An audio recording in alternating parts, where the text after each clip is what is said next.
Hi guys, Miss Richo here. What we're going to do is go through quickly how to sort data in Google Sheets or Excel. So if we click on there, what we want to do is sort the data by column with these headings up here, like so. Okay, so we go data, and what we do is go sort by range. If we go sort by range, okay, what we want to do is keep that header row. So we click on that, and then we've got to decide by what. So all the headings come up here. Say I want to sort by the type of fruit or vegetable.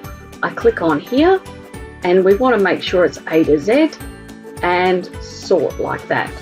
Okay, so what happens is now it's sorted A to Z by fruit.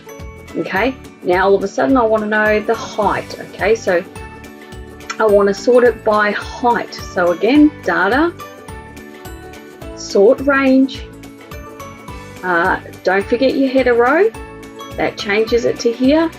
And we wanted to go by height this time and sort. Okay, so there you go. So that's actually going from 10 down. All right, it's a small video just to show you how to sort data by columns depending on the range. All right, have a good day.